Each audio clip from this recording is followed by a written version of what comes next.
Third episode की starting होती है एक पास्ट के सीन से जहाँ जियान स्कूल से घर आती है। उसकी मॉम ने उसके लिए बहुत सारा खाना बनाया था।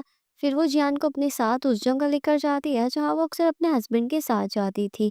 वहाँ वो जियान को बताती है कि मैं और तुम्हारे डैड यहाँ पर आते थे और घंटों घंटों बातें किया करते थे। वो उसे आगे भी बताती है कि मैं एक बहुत अच्छे इंसान को डेट कर रही हूँ। वो वियतनाम में अपना बिजनेस करना चाहता है, पैसे कमाने के लिए करना ही होगा। पहले मैं वियतनाम में जाकर सेटल हो जाऊंगी और फिर तुम्हें भी वहां ले जाऊंगी। तुम सियोल में रहकर अपनी पढ़ाई भी पूरी कर पाओगी। अब तुम हाई स्कूल स्टूडेंट हो तो अकेली रह सकती हो। हम अपनी दुकान किराए पर दे देंगे, इससे तुम्हारे सियोल में रहने का खर्चा निकल जाएगा और मैं भी तो तुम्हें हर महीने पैसे भेजती रहूंगी। जियान खड़ी होकर गुस्से से कहने लगती है कि मुझे मॉम की जरूरत नहीं है। ये कहकर वो रोती हुई वहां से चली जाती है। सीन शिफ्ट होता है प्रेजेंट में जहाँ जियान हियोरी के घर को ड्रॉ कर रही थी। तभी हियोरी सोकर उठती है और उससे पूछने लगती है कि आप अभी तक सियोल नहीं गई, आपको काम पर नहीं जाना। जियान कहने लगती है कि अभी मैं छुट्टी पर हूँ। वैसे क्या तुम्हें भूख नहीं लगी, मैं तुम्हारे लिए कुछ बना दूँ। इसके बाद जियान मिमी के स्टोर पर आ जाती है और काफ़ी सारा सामान खरीदती है। उधर हियोरी सियोनयोंग को कॉल करती है और उसे कहने लगती है कि क्या आपको पता है मॉम यहाँ पर है, उन्हें आकर आप ले जाओ। ऐसा लग रहा है उन्होंने काम से छुट्टी ले ली, लेकिन काम से दूर रहना ठीक नहीं है। सियोनयोंग उससे कहने लगती है कि तुम्हें अकेला छोड़कर तुमसे दूर रहना उसे बिल्कुल भी अच्छा नहीं लग रहा था। जिस पर हियोरी कहने लगती है कि अगर हम लोग एक साथ रहेंगे तो अपने रिश्ते को और भी ज्यादा खराब कर लेंगे, इसलिए मुझे लगता है कि एक दूसरे से दूर रहना ही ठीक है। सियोनयोंग भी कहने लगती है कि तो फिर ठीक है, मैं उसे लेने के लिए आ जाती हूँ। वही मिमी जियान को सामान का बहुत ज्यादा प्राइस बता रही थी तो जियान शॉकिंगली पूछने लगती है कितनी महंगी। मिमी कहने लगती है कि हाँ, ये सब ऑर्गेनिक ही है, मैंने ये खुद ग्रो की है। जिस पर जियान कहने लगती है कि ऑर्गेनिक सब्जियां नेचुरली ग्रो होती हैं बिना फर्टिलाइजर के, लेकिन आपकी कैरेट का तो साइज कितना बड़ा है, अगर आप इस तरह की सब्जी सियोल में बेचती तो आपको तो पुलिस ले जाती। मिमी कहने लगती है कि तुम्हें तो बहुत नॉलेज है। जियान से पूछने लगती है कि वैसे आपको इस विलेज में रहते हुए कितना वक्त हो गया। मिमी बताती है 65 ईयर्स। तो जियान उससे चीफ वांग के मॉम के घर के बारे में पूछने लगती है। मिमी बताती है कि वो एक मेंशन है। जियान सोचने लगती है कि मेंशन, लेकिन वो तो एक खंडर घर है। वो फिर भी मिमी से पूछने लगती है कि क्या वो जगह रहने के लिए ठीक है। मिमी कहने लगती है कि जब उन्होंने वो मेंशन बनवाया था तब water flow expert fortune teller को भी बुलवाया था, लेकिन इस मेंशन में कभी कोई रहा नहीं, इसलिए वो जगह खंडर हो गई। जियान भी उसे बाय बोलकर वहां से चली जाती है। फिर वो खाना बनाती है और रियो को भी इनवाइट करती है। इसके बाद वो हियोरी और रियो साथ में खाना खाने लगते हैं। तभी वहां पर बोह्योंग आकर उन्हें ज्वाइन कर लेता है। इसके बाद रियो अपने स्टूडियो आ जाता है जहाँ पर उसके पीछे पीछे जियान भी उससे बात करने के लिए आ जाती है। वो उससे कहने लगती है कि चलो साथ में मिलकर उस घर को बनाते हैं। रियो तो उसका हाथ पकड़कर स्टूडियो के बाहर ले जाता है। तो जियान उससे कहने लगती है कि तुम सच में बहुत ज्यादा बुरे हो, तुम अपनी पुरानी फ्रेंड के लिए भी ये नहीं कर सकते। रियो उससे कहने लगता है कि नहीं, मैं ये नहीं करूंगा। जियान उससे कहने लगती है कि हम दोनों साथ में मिलकर उसे बनाएंगे, प्लीज मेरी हेल्प कर दो, लेकिन रियो जोर से चिल्लाते हुए कहने लगता है कि मैं ये नहीं करूंगा। तभी वहां पर वो मंडली आ जाती है। वो सब रियो की कही हुई बात को गलत समझ लेते हैं, जिसके बाद वो सब रियो को टीज करने लगते हैं। रियो एम्बेरस्ड होकर कार में बैठकर चीखने लगता है। इसके बाद वो दोनों उसी घर को देखने के लिए जाते हैं और अंदर से तो घर की हालत बहुत ही ज्यादा बुरी होती है। रियो जियान से कहने लगता है कि तुम दोनों का इस जगह पर अकेले रहना खतरनाक हो सकता है। जियान उसे कहने लगती है कि मैं 20 सालों से मल्टी यूनिट बिल्डिंग में रहती हुई आई हूँ, लेकिन अब मैं पड़ोसियों से दूर रहना चाहती हूँ। अगले सीन में सियोनयोंग भी विलेज आ गई होती है। तभी वहां पर जियान आ जाती है। हियोरी उसे देखकर वैन के अंदर चली जाती है। उसके अंदर जाने के बाद जियान सियोनयोंग से कहने लगती है कि तुम यहाँ पर क्यों आई हो, तुम्हें हियोरी ने यहाँ पर मुझे ले जाने के लिए तो नहीं बुलाया। सियोनयोंग कहने लगती है कि अरे ऐसा नहीं है, मैं तो बस ऐसे ही आई थी। जियान कहने लगती है कि तो फिर तुम्हारे पैर क्यों कांप रहे हैं। इसके बाद वो सियोनयोंग को भी वो घर दिखाने जाती है और उसे बताती है कि मैं ये घर हियोरी के लिए बनाना चाहती हूँ। सियोनयोंग कहने लगती है कि तुम ये घर ठीक करना चाहती हो, जरा यहाँ की हालत तो देखो। उधर हियोरी अकेली ऐसी कहीं जा रही थी। वो बोह्योंग की कही हुई बात को याद कर रही थी और खुद से कह रही थी कि वो एकदम बेवकूफ है। तभी वहां पर बोह्योंग आकर कहने लगता है कि बेवकूफ कौन है। जिस पर हियोरी कहने लगती है कि तुम यहाँ पर क्या कर रहे हो। बोह्योंग कहने लगता है कि मुझे तुम्हारी मदद चाहिए। फिर वो उसे अपने साथ ग्रीन हाउस में ले जाता है। वो दोनों पूरी मेहनत के साथ काम करते हैं। काम पूरा हो जाने के बाद बोह्योंग उसे उसकी मेहनत का पे करता है, तो हियोरी लेने से इनकार करती है। बोह्योंग कहने लगता है कि यहाँ जो भी काम करता है मैं उसे पे करता हूँ, अब तुम ज्यादा ओवर रिएक्ट मत करो और ये रख लो। ये कहते हुए वो उसके हाथ को टच कर देता है और जिसके बाद वो दोनों काफ़ी ज़्यादा ऑकवर्ड हो जाते हैं। ह्योरी कहने लगती है कि मैंने अच्छा काम किया है ना बहुत। तो बोह्योन कहने लगता है कि मुझे पता है तुम अच्छे से फूल चुनती हो और उन्हें अच्छे से रैप करती हो। जब तुम काम करती हो तो बहुत खूबसूरत लगती हो और तुम्हारा चेहरा भी खूबसूरत है। ये कहकर वो सोचने लगता है कि अरे ये मैंने क्या कह दिया। इसके बाद वो जल्दी से कहने लगता है कि आसमान भी बहुत ज़्यादा खूबसूरत है। तभी वहाँ पर तायो बोह्योन को सर्फिंग करने के लिए बुलाने के लिए आ जाता है। वो ह्योरी को देखकर ह्योरी से भी साथ में चलने के लिए कहने लगता है। तभी बोह्योन को याद आता है उसने ह्योरी और जियान को बात करते हुए सुना था ह्योरी बीमार है, इसलिए वो तायो से कहने लगता है कि ये स्विमिंग नहीं कर सकती। ह्योरी कहने लगती है कि लेकिन मैं सीखना चाहती हूँ कि तायो क्या तुम मुझे सिखाओगे। तायो भी हाँ कर देता है जिसके बाद वो तीनों बीच पर जाने लगते हैं। रास्ते में उन्हें उनकी दोस्त किम सो hyun भी उन्हें ज्वाइन करती है। वहीं दूसरी तरफ जियान और स्योनयोंग एक साथ बैठी होती है। यहाँ जियान स्योनयोंग से कहने लगती है कि मैं रहूंगी नहीं, अच्छे से घर बनाऊंगी और ह्योरी के साथ खुशी से रहूंगी। स्योनयोंग कहने लगती है कि ऐसे मत कहो, तुम ह्योरी और मैं हम तीनों खुशी से वहाँ पर साथ रहेंगे। स्योनयोंग उससे आगे पूछने लगती है कि क्या मैं चीफ फैन से पूछूं वो किसी आर्किटेक्ट को जानते हैं। जियान कहने लगती है कि मुझे वो पहले ही मिल गया है, उसका घर देखकर लग रहा था कि वो असली आर्किटेक्ट है। स्योनयोंग तो उससे पूछने लगती है कि वो कौन है, तुम उसके घर गई थी, कब गई थी। तभी सामने से साइकिल पर रियो आने लगता है और जियान को देखकर वो वापस भागने लगता है। जियान भी उसके पीछे पीछे भागते हुए पूछने लगती है कि तुमने उस बारे में सोचा क्या।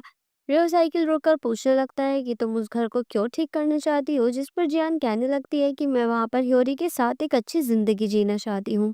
रियो उसे फिर भी कोई जवाब दिए बिना ही जाने लगता है। तो जियान खुद से कहने लगती है कि ये एक्सप्लेन तो कर ही सकता है, ये काम क्यों नहीं करना चाहता, इसे तो बिल्कुल भी मैनर्स नहीं है।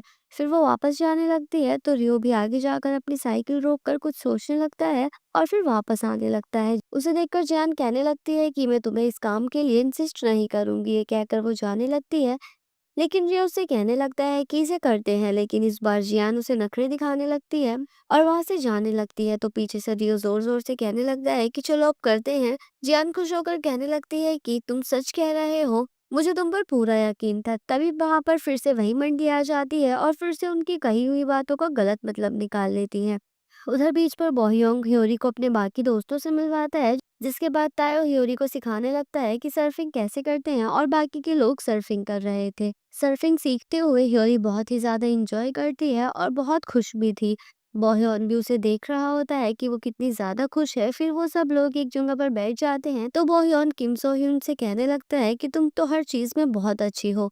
बोह्योन को उसकी तारीफ करता देख ह्योरी को बिल्कुल भी अच्छा नहीं लगता है, इसलिए वो फिर से समुद्र में सर्फिंग के लिए चली जाती है और इस बार बहुत ही अच्छे से बैलेंस बनाती है। उधर स्योनयोंग सब लोगों के लिए खाना बना रही थी तो वो जियान से कहने लगती है कि क्यों ना तुम रियो को भी इनवाइट कर दो। काम शुरू करने से पहले तुम दोनों एक दूसरे के साथ कंफर्टेबल हो जाओगे और इजिली कम्युनिकेट कर पाओगे। जियान भी उसे बातों बातों में बता देती है कि वो रियो को हाई स्कूल में पसंद करती थी और फिर वो रियो को कॉल करती है। कुछ देर बाद वो सब सर्फिंग करके वापस आ जाते हैं तो ह्योरी के भीगे हुए बालों को देखकर जियान पूछने लगती है कि क्या तुम फिर से गिर गई थी, तुम्हारे बाल क्यों भीगे हुए हैं। बोह्योन उसे बताता है कि हम लोग सर्फिंग करके वापस आए हैं। रात में वो अपना खाना लेकर रियो के घर आ जाते हैं जहाँ बाकी सब लोग भी थे।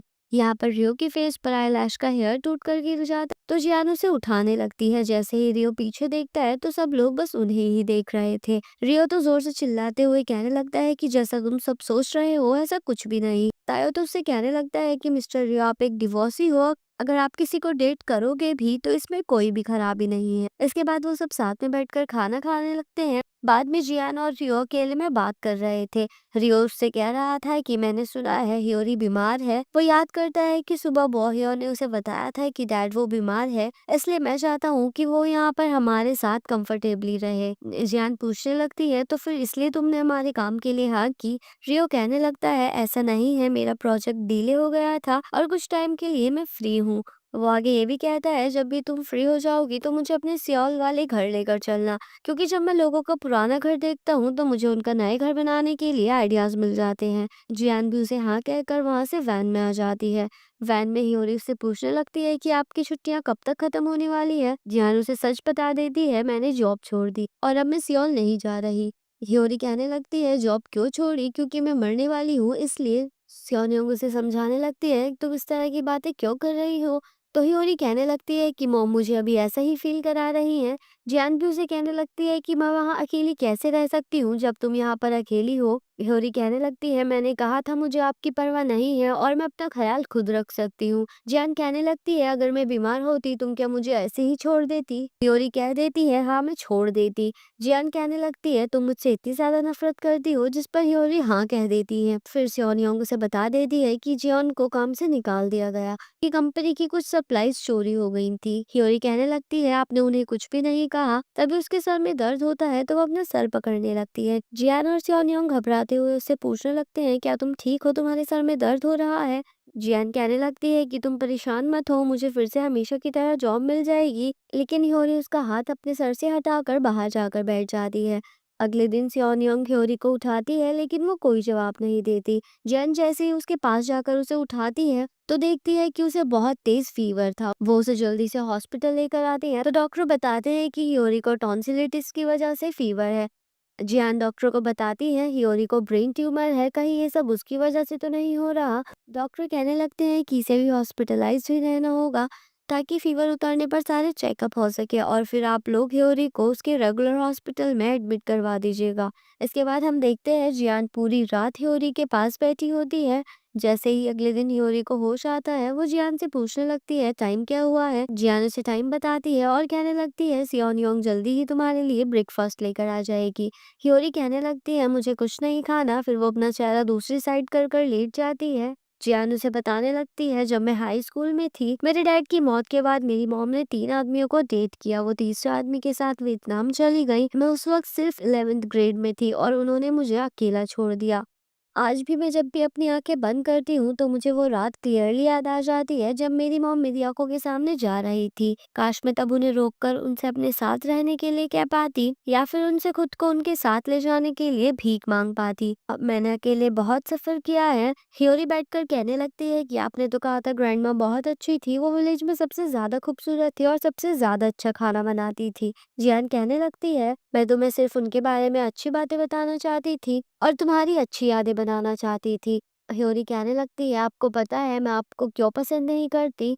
क्योंकि आप हमेशा ऐसा प्रिटेंड करती है जैसे सब कुछ ठीक है और आप बहुत ही ज़्यादा स्ट्रॉन्ग हो। इसलिए मुझे भी फिर ऐसा प्रिटेंड करना पड़ता है जैसे मैं एकदम ठीक हूँ और बहुत स्ट्रॉन्ग हूँ। जियान रोते हुए कहने लगती है कि मैं बहुत ज़्यादा डरी हुई हूँ। मैंने तुम्हें बर्थ नहीं दिया, मेरी मॉम भी मुझे 20 साल की उम्र में ही छोड़कर चली गई थी। एक अच्छी मॉम कैसे बनते हैं मुझे नहीं पता। जब मेरी मॉम मुझे छोड़कर गई तब मैं उन्हें रुकने के लिए नहीं कह पाई और इस बात का अफ़सोस मुझे बहुत टाइम तक रहा। मैं अब तुम्हें भी खोकर अफ़सोस नहीं करना चाहती, इसलिए क्या तुम मेरे साथ रहोगे?